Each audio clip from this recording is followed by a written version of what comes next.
When you left WWE, do you feel like it planted a seed for Samantha to also go, I'm also thinking of leaving? No, I mean, she's been talking about that for a while, even before I was even, my stuff was up. I think it happened at WrestleMania. I think last year's WrestleMania was for her, because especially for her, announcing was only supposed to be like the way into WWE. So you're talking about WrestleMania 40? Yeah, with like Roman versus Cody, and then The Rock, and then Undertaker, and all this stuff. Yeah. Again, because she, first and foremost, is a fan. You know what I mean? Before all of that, you know, she grew up with it. Her dad watched it. Her and her brothers grew up with it, you know. So, of course, yes, she's a performer. So her time performing and traveling the world performing got her to a position to where, like, Mark Henry found her and said, oh, this girl is amazing. We need her for something.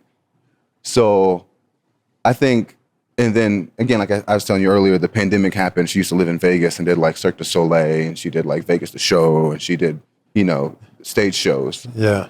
So when the pandemic happened, you know, luckily Mark Henry got a hold of her during that. She actually did the full tryout. She did like the full tryout, like, because they didn't know she was going to be a ring announcer. Yeah, like to try out to be a wrestler. Mark Henry said, we just need this girl for something. She's so talented, we need her. And she did like, she's got pictures where she was like hitting the ropes, like her tailbone is bruised and her back is like bruised, like big bruises on her back. She did the whole tryout, taking bumps, body slams, did the whole thing. And then I think she was in NXT as actually an interviewer.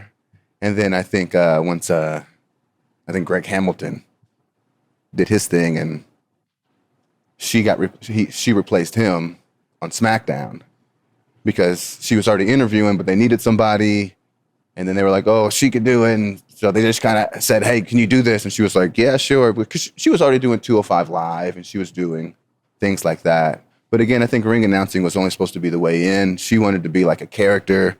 That's what she's been her whole life. She's been stage performing her whole life. Drama club to stage performing to traveling the world doing stage performance, you know. So that's kind of what, you know, she hoped. But then I think once WrestleMania happened, I think she was like, that's the highest I'm going to get. That's the, because for her, she's a performer. It's funny because it's hard to explain, like, when you're just a performer, like, I guess announcing, because now she's getting kind of hate because she said she didn't enjoy announcing. Yeah. But she enjoyed making the WWE universe feel emotions, and she enjoyed using her voice to help promote and help, you know, move the company forward. But just literally the act of like coming to the ring and weighing at 230, like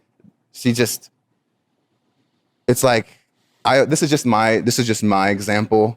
It's like having Mariah Carey, but she's just a ring announcer, and you don't get any of the other stuff Mariah Carey was. But when they start to give her more, like she's singing the national anthem or singing, I think, God Bless America, yes. Bad Blood. Is that like, all right, here's some more stuff. Here's another chance to show what you can do.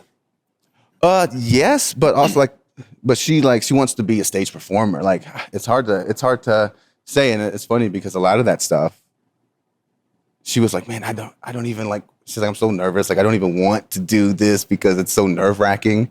Especially, she says, like, the anthem, singing the national anthem is, like, the hardest song you can sing.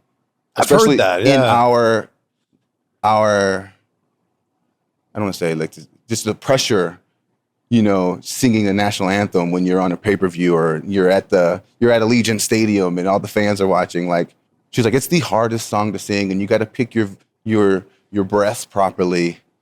And but again, at the end of the day, she loves and respects the position, and she loves and respects wrestling. But she just wanted to be, you know, she wanted to be like Paul Heyman, you know what I mean, like a manager or something. But at the end of the day, it's like me, for example, I loved WB, and I loved my time there, and I loved everything that I did. But at the end of the day, like I felt like. And I say it's a huge production. It's the biggest production, you know, in entertainment. Like it travels, it's huge. It's the biggest show on earth. And I think in that production, people kind of have their roles. And once I feel like, oh, this is what I was telling her. I feel like she broke tradition is what I think that's why people are kind of upset. Because again, how long was Fink doing it? Yeah. How long did Lillian do it? Yeah. Even like Justin still Roberts still doing it. You know what I mean? And then the fact that she only did it for like 4 years and then she found out like, this isn't what I was born to do. This isn't what I like love to do. Like, but in that time, she became so good. I know. And she said, she's like, honestly, she's like, that's my fault. She goes, and she's like, I don't know. She's like, I don't know how to like change that part. She like goes, fans were saying she was one of the greatest of all time. Absolutely. She's like, but it's funny because it's like if you had, again, I'm using these names just, again, these are my examples. But what if we had Whitney Houston, but she was just a ring announcer? Because even like one time I went behind Sam and I saw her, she had her little book open and she had like the whole, like the music bars, the treble clef, and she had it, and she had like music notes. And I was looking there for a second and I just looked over her shoulder and I said, what does that say? What does that sound? And she was like, the music notes that she wrote, it said Rhea Ripley.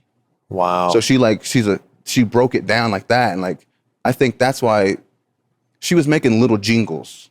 The American Nightmare, Cody Rhodes, Jey Uso, main event, Judgment. She was making jingles. She was trying to time it with songs. She was trying to time it with the beat. So when the beat dropped, she was done saying it so the beat could go.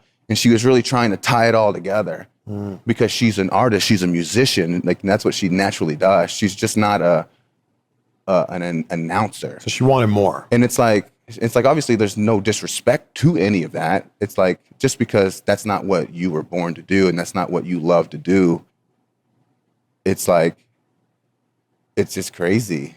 I saw someone on Twitter say she left her dream job and she's like, it's a great job. It's not my dream job. Absolutely. But again, people take offense to it because again, I think she just broke tradition. I think traditionally, especially in WWE, they build off of like, I don't want to say anything that's going to get taken out of context, but everything does.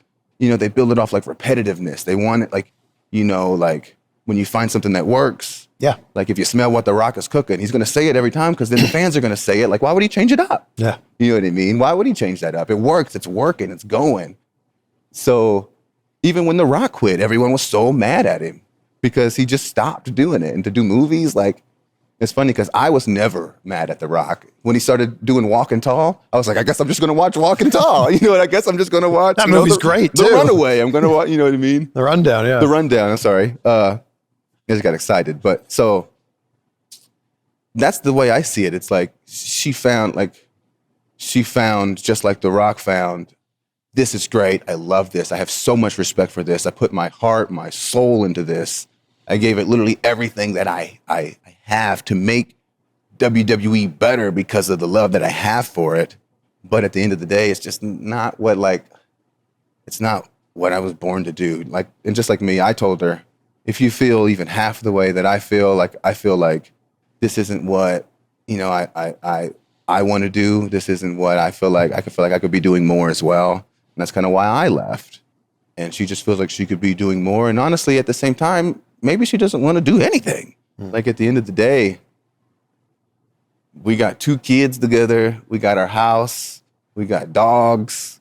And I know it's crazy, but again, just the way she and I both kind of grew up, she wants to be at home a little bit more, and she wants to be able to take care of our kids and make sure they're getting to school on time and doing their homework. And she wants to make sure, like, I know when I come home, like the house is clean and stuff. And like, that's what she literally wants to do. And so she's like, I might not even do anything for a while, whether that's make music, make whatever, like, she's like, I might not just do anything because this is kind of what I want to focus on. And I'm there with her. I'm like, hey, babe, whatever you want to do, I got your back. Like, if you don't want to do anything and you want to chill at the house, I got you. You can do that. You know what I mean? Because now she can travel with me whenever she wants. She can go with me wherever she wants. And we can take the kids now together, and we don't have to worry about if she comes to a show, are people going to think something, or You know, we kind of just want to live our life a little bit.